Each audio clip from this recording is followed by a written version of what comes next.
Hi, I'm Jerry Thompson, co-founder and chief executive officer at Ambit Energy.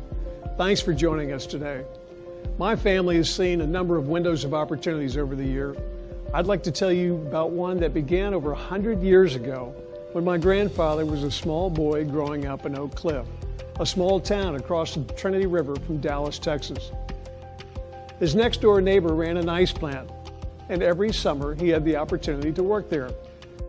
Too small to lift the ice, he started in the stables, cleaning and feeding the horses that pulled the ice wagons. But over the years, he grew strong enough and began delivering the ice into homes for the ice boxes. After graduating from the University of Texas, he returned to Dallas and entered the only business he knew, the ice business. With his past experience and college degree, he soon became president of the company. One day, an ice house manager named Uncle Johnny Green approached my grandfather and said, "Jody, customers are asking if we'd sell them groceries. We're located in their neighborhoods and have longer hours than the grocery stores.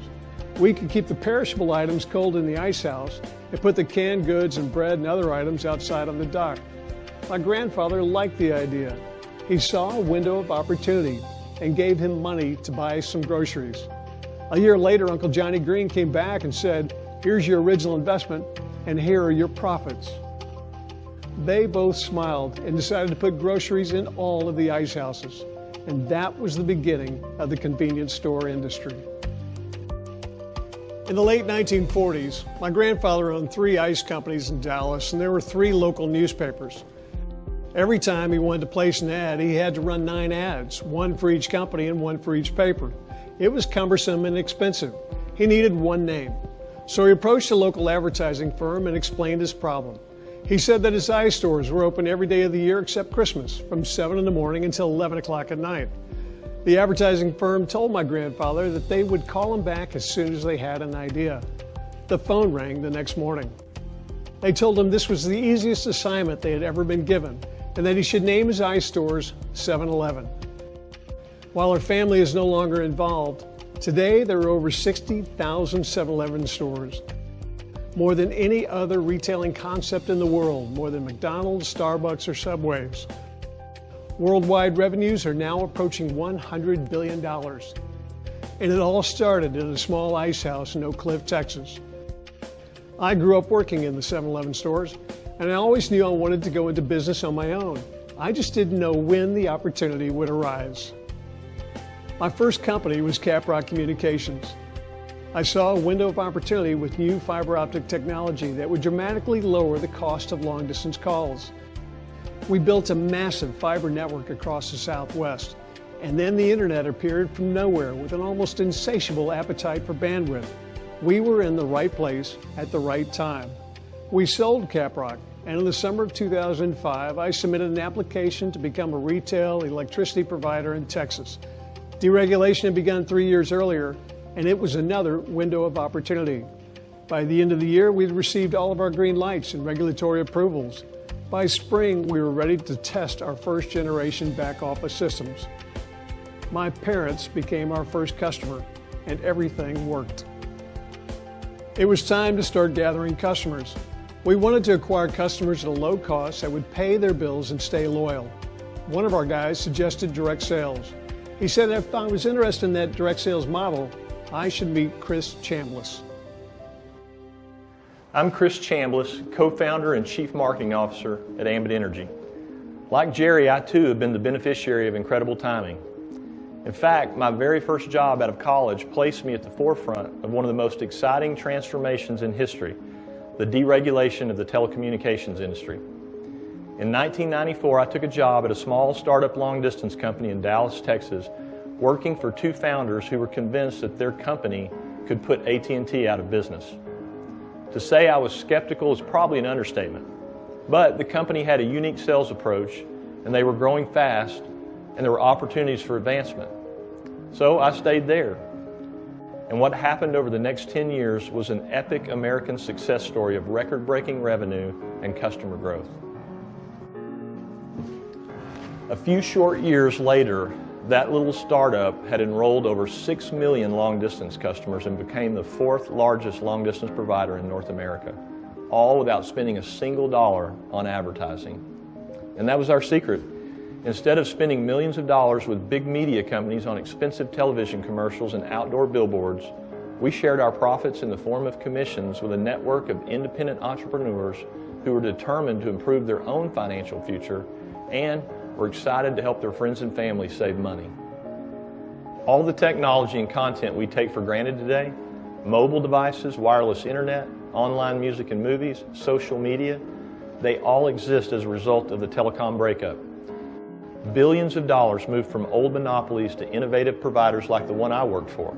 Consumers saved millions and enjoyed better service, and ordinary people from all over America earned thousands by participating in the process.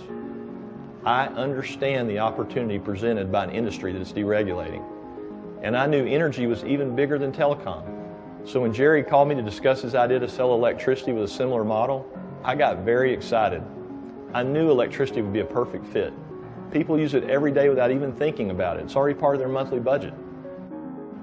So we met on a Friday at a Potbelly's sandwich shop to discuss the opportunity and to get to know one another. I liked Jerry immediately, and I gave him a few things to think about over the weekend. The next day, we were in front of a whiteboard in a conference room he had borrowed from his brother's company, and we began thinking about and outlining what kind of company we wanted to build.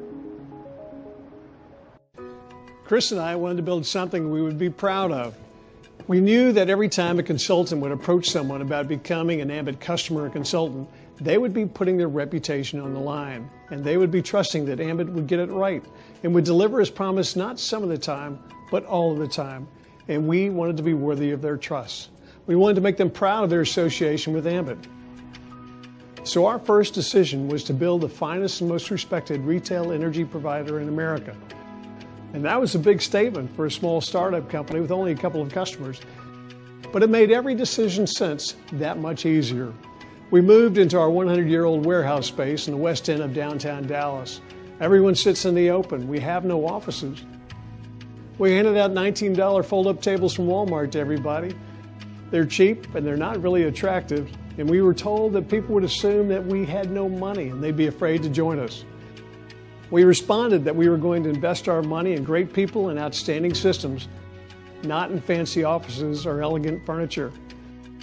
The smart people would understand that and don't worry about anyone else. 11 years later, our executive team still sits at those $19 tables. Based on our previous telecom experiences, Chris and I knew that operationally we would be a data processing company. Companies in the telecom boom with solid back office systems and processes thrived and prospered.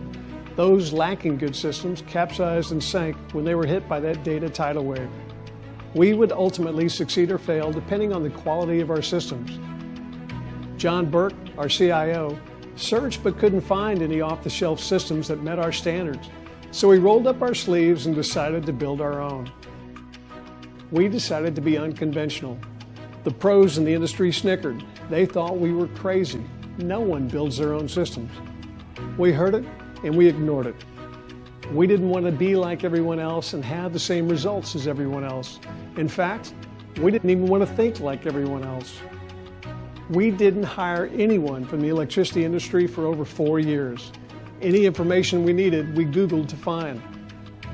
Startups never have enough time or capital to build perfect systems. We know that what got us here to where we are today won't be strong enough to take us where we want to go. So our IT philosophy has always been, never let good enough be good enough. And with that attitude, today our patented systems are the operational qualitative difference between us and all of our competitors. After spending almost a year getting our foundation in place, Jerry and I started Ambit's sales channel the exact same way a new consultant joining Ambit today would. We made a list of 10 people we knew who might want to join us in our efforts to take advantage of the opportunity we saw out there. 6 of them told us no. And of the 4 people who said yes, only 2 really went to work. So what started with 2 people and a pretty humbling dose of rejection has become one of the fastest growing companies in history. Today, Ambit has over 1.2 million customers and over $1 billion in annual revenue. We've been named by Inc. magazine as the fastest growing private company in America. The industry publication Direct Selling News consistently ranks Ambit among the top 15 direct selling companies in the world and the largest direct seller of retail energy. We've been listed in the top 100 places to work in Dallas for 6 of the last 7 years, and every year we are consistently ranked at or near the top in customer satisfaction by J.D. Power. In short, it's working. Ambit Energy is doing things that no other company in the energy industry is doing. With the help of an outstanding corporate team and thousands of excited independent entrepreneurs who've joined us to create their own path to financial freedom, the vision Jerry and I had in the beginning is becoming a reality. Our goals today are the same as they were when Chris and I wrote them on a whiteboard at the very beginning. We strive every day to be the finest and most respected retail energy provider in the industry. We want every customer and independent consultant to be proud of their association with Ambit, and we're determined to never sacrifice integrity for growth. We hope you've enjoyed hearing about the Ambit story and that you'll join our growing team of entrepreneurs. We understand what it takes to help leaders build successful organizations, and we look forward to working with you here in Japan. Please get back with the person who asked you to watch this video and ask them to answer any questions you might have about our company or our opportunity. We've never been more excited about the future than we are today. We're making a tremendous commitment to Japan, and those efforts will benefit from all the knowledge and experiences we have gained over the past decade. We truly believe the best is yet to come. We look forward to helping you reach your financial goals and dreams, and you have our promise that Ambit will be here to support you every step of the way.